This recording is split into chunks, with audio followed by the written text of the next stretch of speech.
believe it or not, this is the 6th installment of the Altadena Revealed lecture series. So on behalf of the Foothill Catalog Foundation, I want to thank Altadena Heritage, Altadena Historical Society, Pasadena Heritage, and the Bungalow Heaven Neighborhood Association for helping keep this series so successful, and of course the Altadena Library for being such gracious hosts.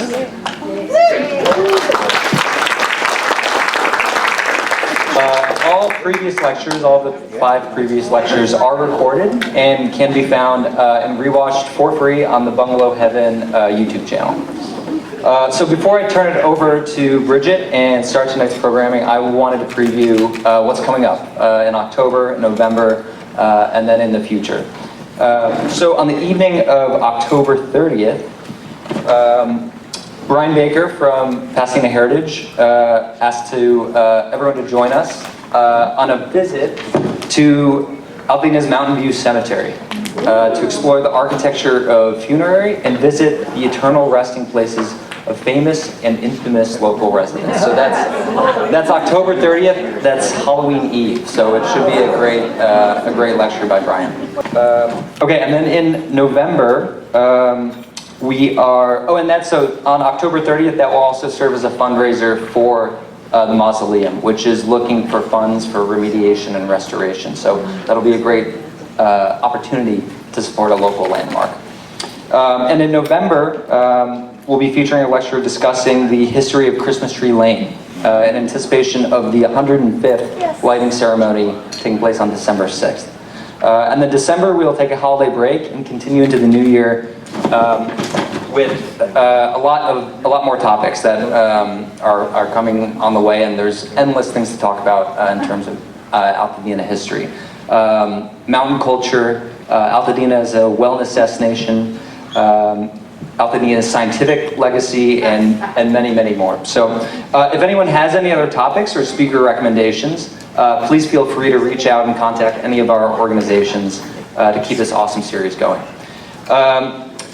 And I also do want to announce the reprinting of the book Altadena Between Wilderness and City by Michele Zack, which I believe through Altadena Historical Society, they were working to reprint 3,000 copies to be available in early December. Michelle and Veronica are here. If you want any more details, I think they're working on coming out with some announcements soon.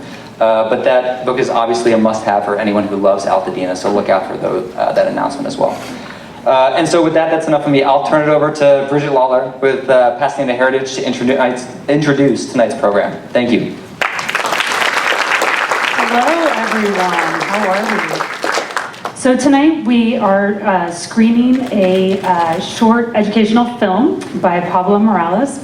Pablo has over 30 years of film and video production experience as an acclaimed director, writer, and producer.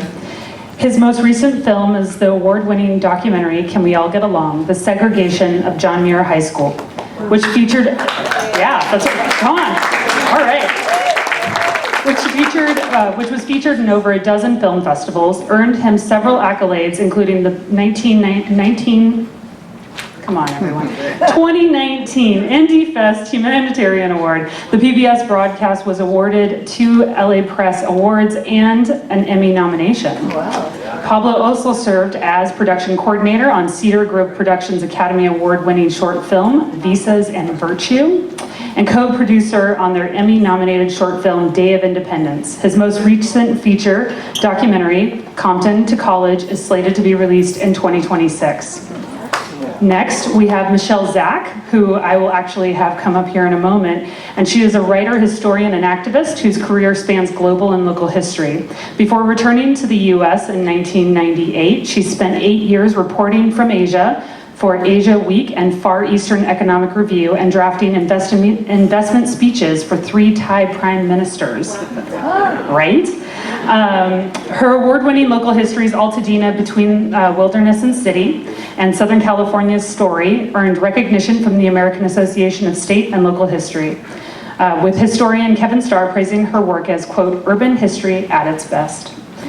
Her story, Eaton's Water, was adapted into a film for Pasadena schools, earning her the 2008 Best Advocate of the Arroyo Seco Award. I would like to ask Michele to come up. Where? There she is. Here you go. I'm gonna hand it over to her. Thank you for coming. So to kick off our program, we want to raise a glass, have a special toast for Owen Brown, and I'm going to ask my committee member, Marietta Cruels, to come up and do that. Tonight is a celebration that we were meant to have in January. Guess why we didn't have it? Because our committee has reached 3 of the 4 goals. We've secured the site, we now have it, and it's open. This is in Altadena's foothills, so that anyone can hike up to the site. It's in the Santa Monica Foothills Conservancy. We've restored the grave site. It's also received designation from as a landmark for LA County. And just to let you know what a long paddle this has been, it was first nominated in 1989 to become a landmark, and we gained that status late last year. So, Marietta, this is Marietta Cruels, and she just has prepared a very short toast, so I hope you have the glass today. Thanks, Michele.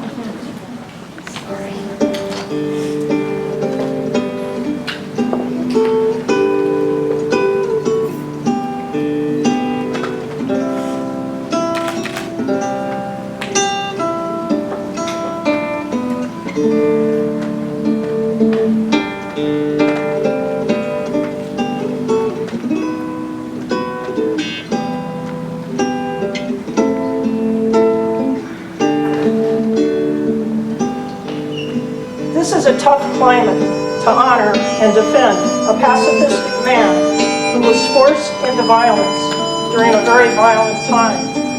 Slavery was real, and its cruel reality was built into the language of the Constitution. Owen Brown's family was a spark that lit the fuse to the Civil War and changed that. Hear me. History matters, and the truth shall set us free. I stand here today to honor Owen Brown, his family, and the abolitionists that fought, not for personal gain, but for moral and ethical right for all to enjoy the freedoms granted to us in the Declaration of Independence, but denied too many. Owen was a man that answered that call, fighting for all, regardless of color or gender. He demanded much of himself. As we stand here today to honor and thank him, I ask myself, would I have the same courage? I feel a wind blowing down from Owen's resting place on Little Round Top. You feel it too. It whispers in my ear. It whispers to me not to lose sight of what the Browns and their compatriots did. It whispers to me to remember that history and remain dedicated to the cause of freedom for all. It whispers to us all. Please raise your glasses and join me in a tribute and thanks to a great man, Owen Brown. Thank you.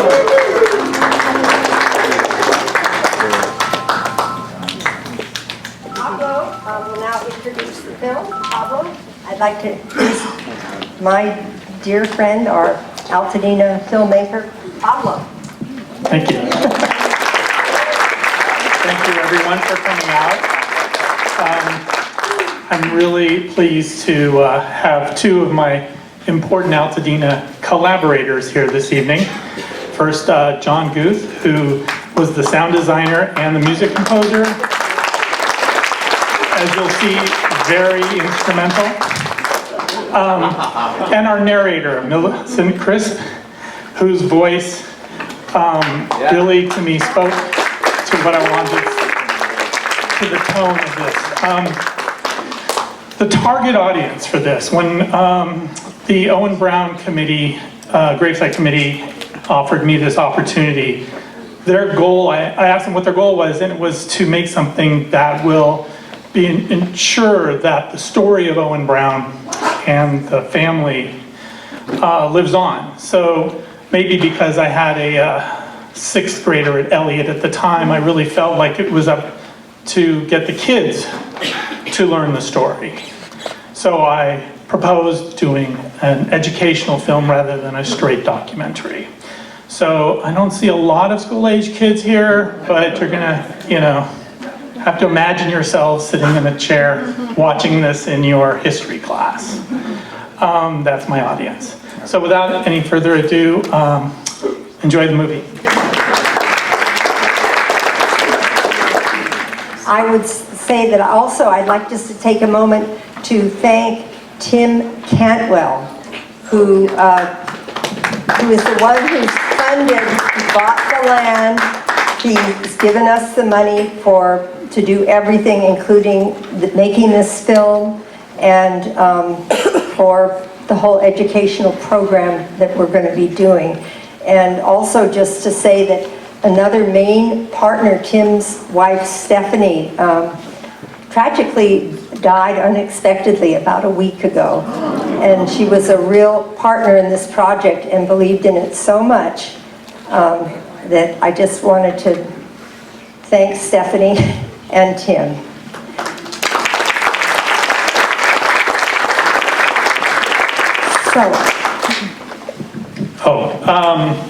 Let's just go straight to questions. We don't have to be here all night. Yes? Can I have just a comment?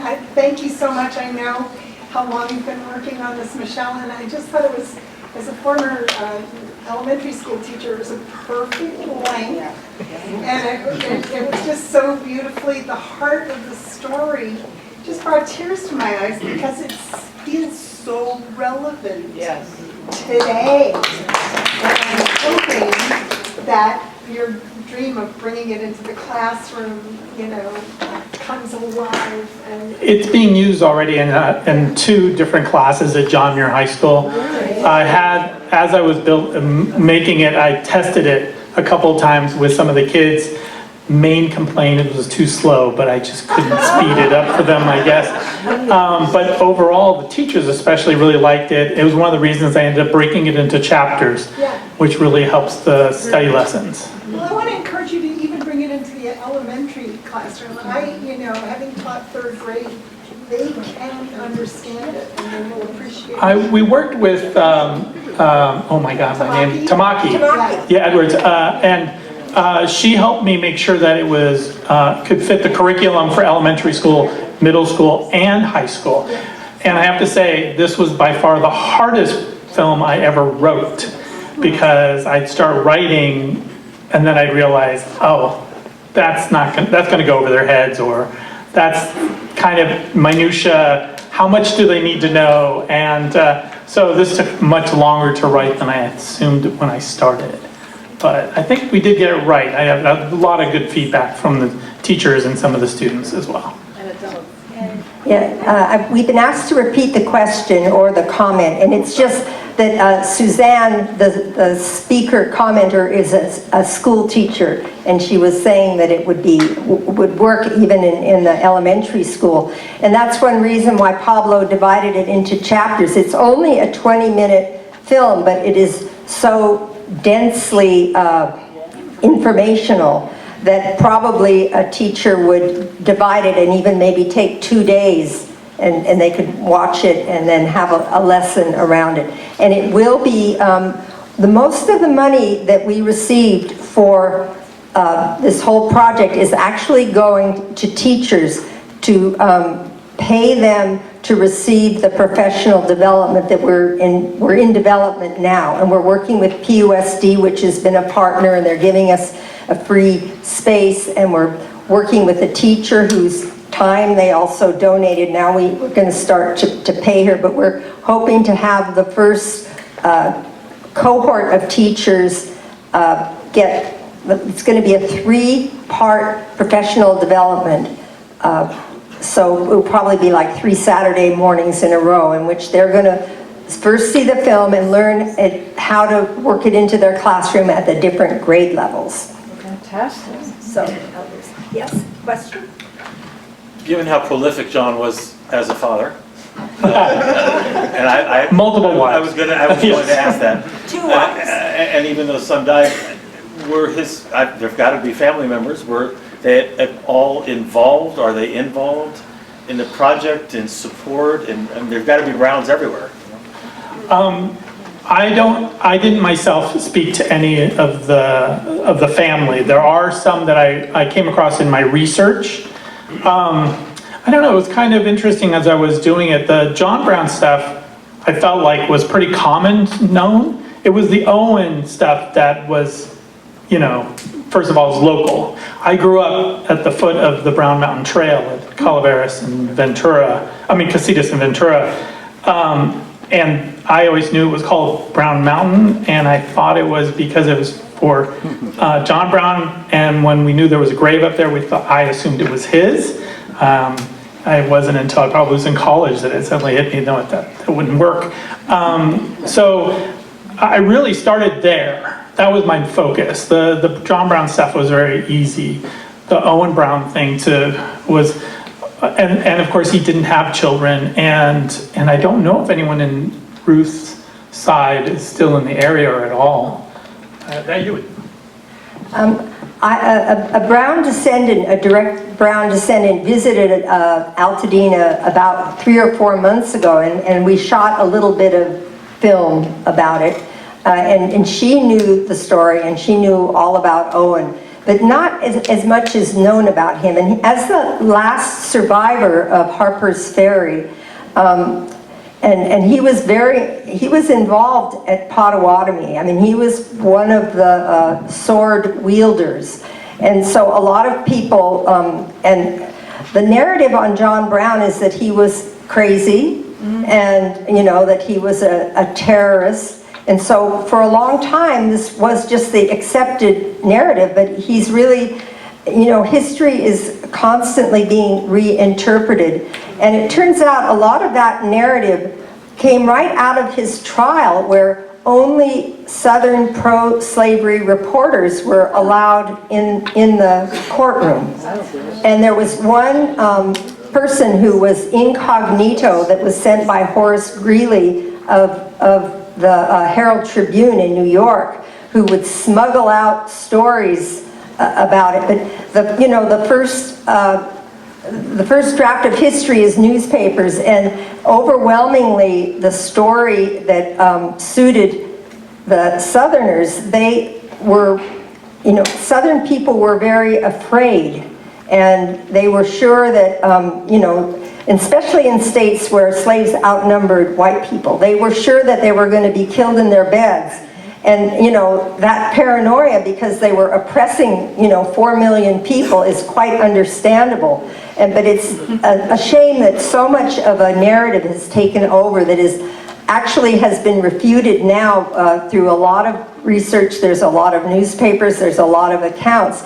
But the story is deeply embedded in all of our psyches that he was just a madman. And so we're doing our small part to try to correct it while recognizing that is still the narrative that's accepted by most people. But we're doing our part, you know, in spreading the story and having our local kids receive a broader picture.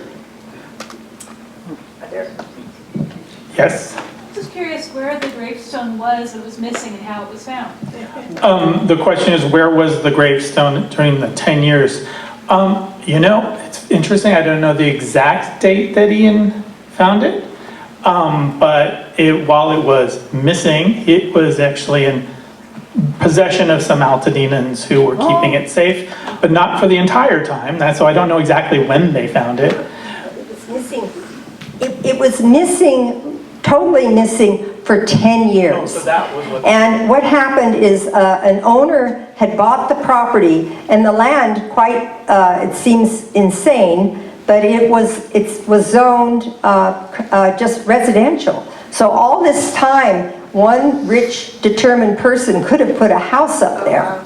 And so although it's not absolutely known, but it's people are pretty sure that there was a guy who bought the land And he did try to stop people from coming up there, and he camped up there, and he did have a shotgun that he would poke out of his camper and tell people to, get the hell out.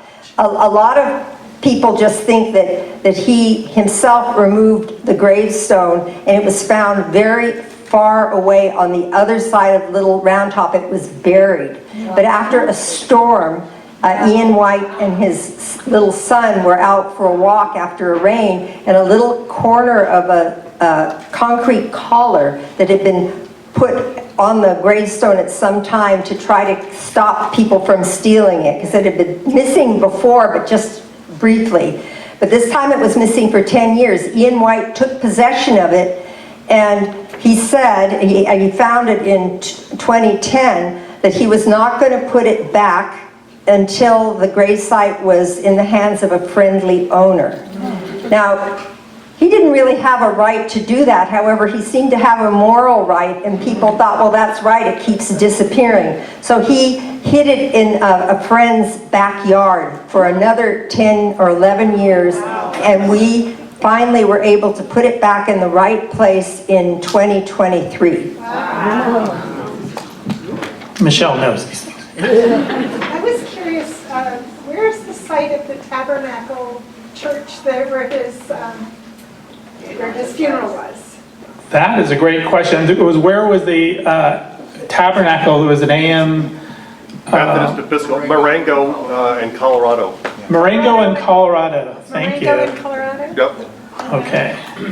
Do you know what's there now? It's where there's a bank building. It was a, oh shoot. It's between Colorado and Green. BJ's, okay. Yeah, BJ's right there. Thank you. On the south side. On the south side. Yeah, Presbyterians were on Now the I feel north. like I didn't do my full research. Yeah.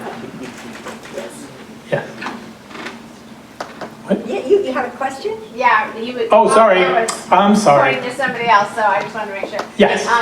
Really great job. Oh, thank you. Yes. And I was wondering, is there a book that you can recommend that is this story, this historical account, etc.? I think the closest thing is Paul Ayres has done presentations on Owen Brown. One of the first things I did is I was in this very room and watched him give a presentation on Owen Brown, and I learned quite a bit. I'm sorry, that was at the Altadena Town Center, sorry, close by. And that gave me a good sense of at least like the high points of the story. But I've never seen a complete book about Owen Brown.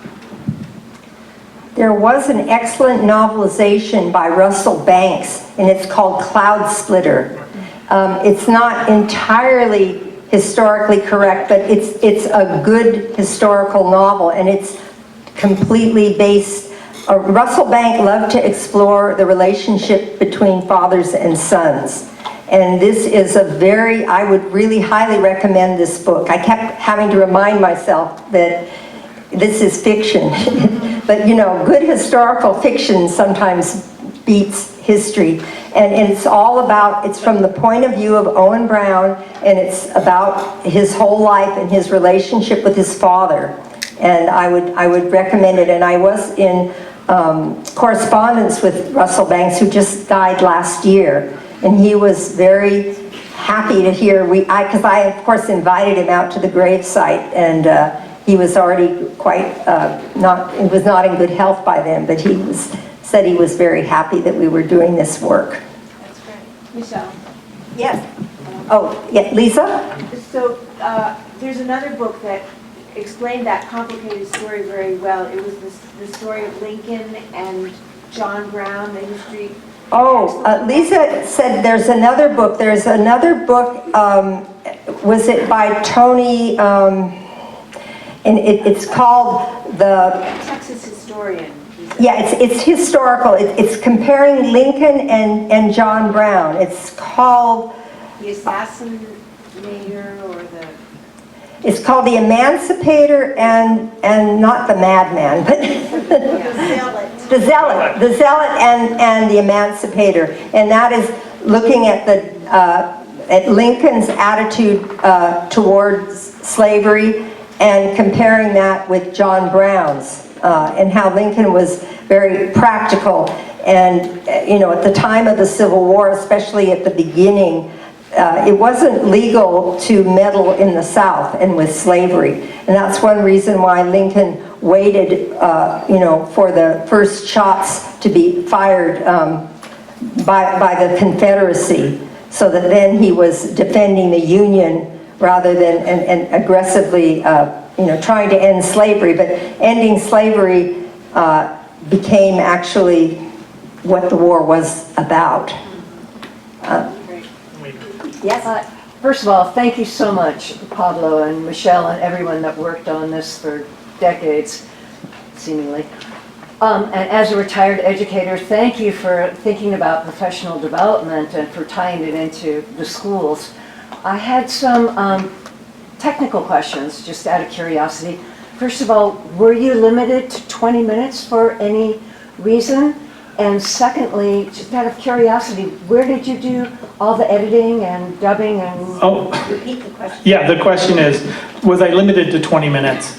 And where did I do all the editing and the work? Even though Michele didn't think so initially, the budget for this wasn't incredibly large, especially once I decided to do a lot of special effects. Although they were very generous, and I'm not saying it was small, but a film isn't cheap. So I had, time was part of my limitation. Originally, I was hoping to do 2 films. One would have been a longer version for middle school and high school, and another one for elementary. As we were editing it and the challenges of telling a compelling history became apparent, I decided instead to work with my consultant at the PUSD to make sure that I got all the important information in, and it came in around 20 minutes.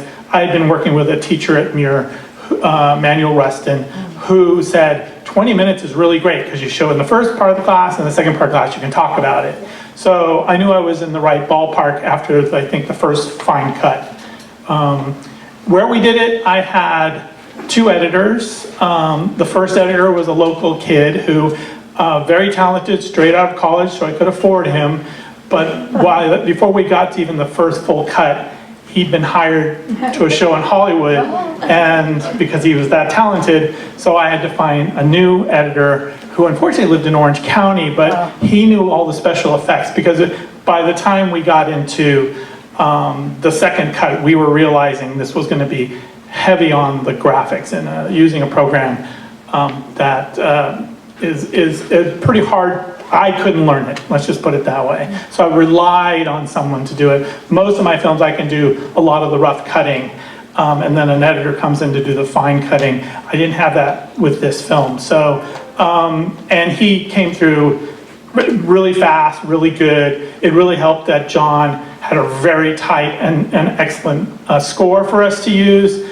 And poor Millicent had to keep coming back to the recording sessions, which were down on Lincoln at a place called Summit Studios, which is a place for musicians generally, but I found it really useful to use as a voiceover studio.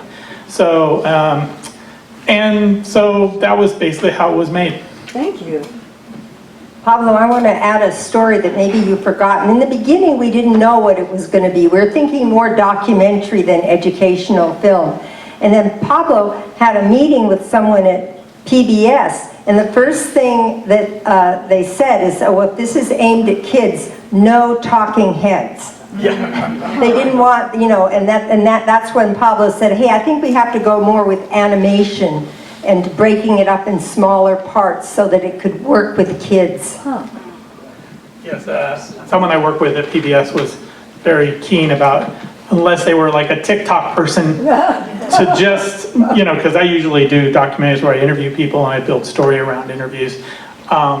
So this is one of the reasons it was so challenging for me, and great in other ways, because I felt very liberated suddenly by just having to be able to rely on my own writing versus getting the right bite from an interview. So. I'm sorry, would you clarify talking heads? That means like a... Talking heads is like... It's like person on the screen talking. Oh, I see. Yeah. So, no problem. Yeah.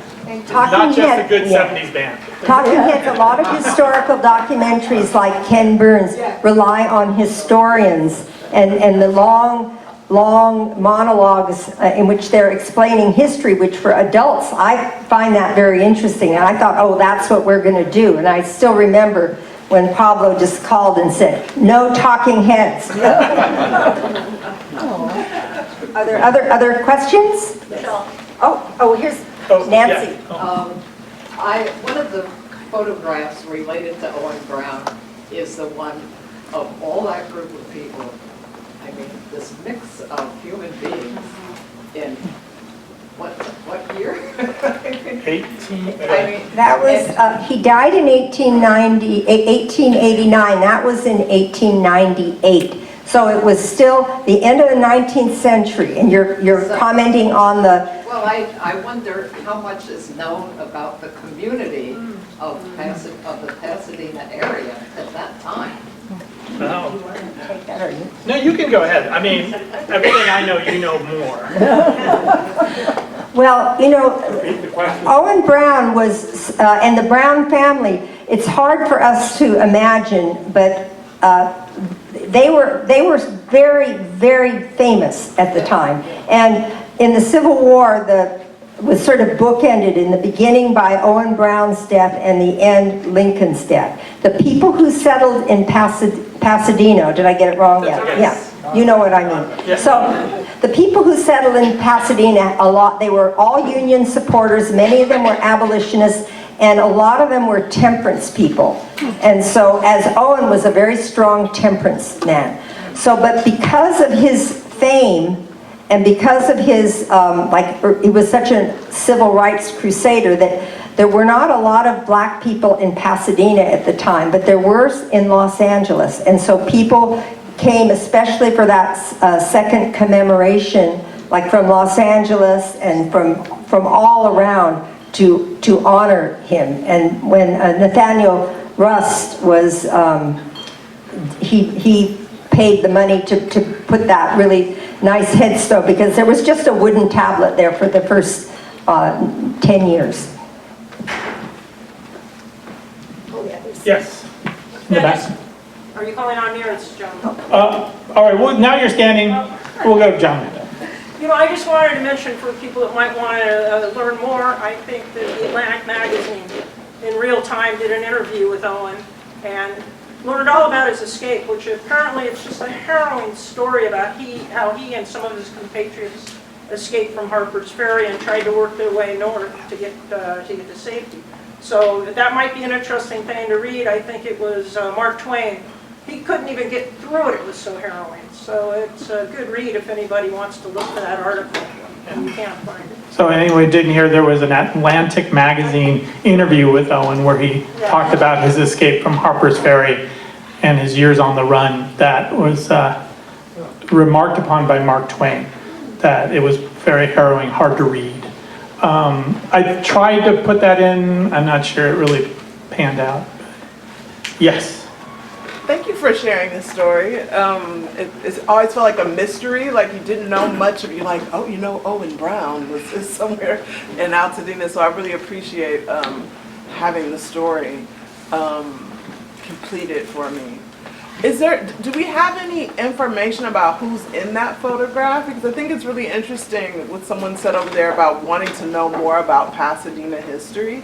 Because I do think sometimes we have this thought that there was not a black community in Pasadena at that time, but we know that First AME Church is established in 1897. So there was obviously a community of black people already living and worshiping in Pasadena. Yeah, there definitely has been. Yeah. You're right, there were some, and you're correct. But I'm saying that for that funeral, people came a lot from Los Angeles as well. And in terms of identifying the people in that incredible photograph, a few have been identified. It's a real project for a historian today or for a researcher. And I know that the Outward Bound Adventure, Charles, what's his last name? Thomas. Charles Thomas. worked with someone whose great-grandfather was in that picture. It's been talked about, but that takes a lot of research. Yeah. Yes, sorry.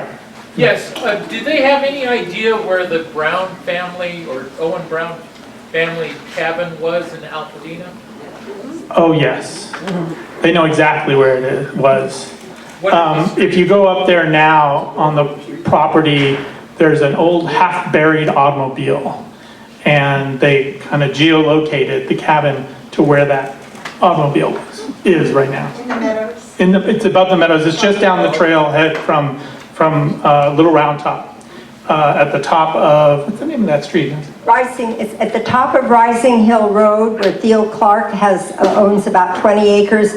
There's a car that's half buried, and that is where the second Brown cabin was. The first Brown cabin, Paul Ayers has been trying to locate it, and he thinks he knows where it is, but he hasn't been able to actually pinpoint the spot, but it's a little bit further behind the Front Range. It's about another 10 or 15 minutes deeper into the mountains. Yeah, I know, creative, right? Yes. Do you know anything about Owen working for Thaddeus Lowe on Mount Lowe? That was the brother. That was Jason. She asked about Thaddeus Lowe and the building of the Echo Mountain Railroad. There was the brother, Jason, worked on that. Yeah. Jason ran the zoo, and he also worked at building the railroad. Because after Owen died, Jason was just there alone on the hill. He actually had a wife back east, and he eventually returned back, I think, to Ohio, where he died. They lived separate lives for a long time, though. Altadena Zoo? Yeah. Yeah, there was a zoo. There was a zoo as part of the Mount Lowe. The Mount Lowe was a highly developed resort, and there was a zoo, and there was a post office, and there were many. It had many aspects of it. So I think is that all. With one last question. Well, let's see. Well, this lady. Well, whoever hasn't had a chance. Pardon? Okay. Oh, I just wanted to tell you, the Atlantic magazine, if you go to it, it's 1874 issue. Atlantic. Interview with Owen. The 1874 issue. It's actually an as told to, and it is. When I read that about Mark Twain not being able to get to the end of it, I was the same. It is so scary, and you're so sure he's about to be caught and murdered, as all of the others who escaped what happened. The PDF is loaded, so you can read the whole You can find it. In fact, it might be on our website, or we're planning to put it up on the... If you want to know more about and read some contemporary newspaper articles, if you go to the Altadena Heritage website and you just type in Owen Brown, we have a whole website that lives on the larger Altadena Heritage website. And you can, you'll find it's pretty deep. There's a lot to read, including contemporary accounts. Can I make one more comment? One more comment. This is a comment. So when I was young and my dad said, we're related to John Brown, I cringed because of all the negative things. And then to know that that just wasn't true is like...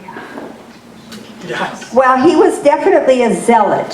Yes. He was the zealot of the zealot and the emancipator. But he truly had the courage of his convictions. And as Marietta pointed out, how many of us do to put your life on the line? His whole family suffered. I mean, 4, 5, 6 of them were killed in the run-up to the Civil War trying to end slavery. So is there any more? Any more questions? Oh, Marietta? Just a comment. Oh. Go ahead, please. Who? Yes, Don. Yeah, it's curious that it, was settled by abolitionists, and yet we became such a segregated. Still American. Well, the Pasadena was settled all by Union supporters, and many of them had been abolitionists. But over time, things change. And you have to remember that in America at the time, a lot of people were anti-slavery, but being anti-slavery did not make you an abolitionist. The abolitionists were maybe 2% of the people who actually believed that slavery should be abolished. Other people didn't like slavery, and they didn't want to have to compete with slave labor, who would, but they didn't necessarily believe in racial equality. In fact, they didn't. But Pasadena did have a larger share of abolitionist-minded people, and it was a very progressive town when it was settled. Marietta? Just one comment that Owen Brown was his father's secretary. They actually wrote a constitution. And that constitution was equality, not just for races, but for gender as well. And so it's interesting to read. Yeah, Marietta is referring to, John Brown had, some would say he suffered from grandiosity. He did write a constitution and for his army and for this, he wanted to bring on a period of freedom. And Marietta was pointing out that he didn't believe in just in racial equality, but in gender equality, in every, in every way he was really ahead of his time. And he was very motivated by his religious convictions. And even though he was very religious, John Brown, Owen Brown was not. He was like what would be called a secular humanist, if that term is still used. So thank you. Oh, this is the last question. Sorry, just one quick comment. The city of Pasadena is working on a project which is a developmental narrative of the city's history, or the developmental history, and it can be accessed online at Historic Places Pasadena. This lady is saying that you can, there's a history of Pasadena that might talk about some of the, original settlers, and it's called... It's a developmental history. A developmental history. It's more the built environment, but things that influence the built environment. And what is the... The project is Historic Places Pasadena. Historic Places Pasadena, if you put that in your browser. And it's on the city's website. Okay, well thank you so much for the great audience. Thank you.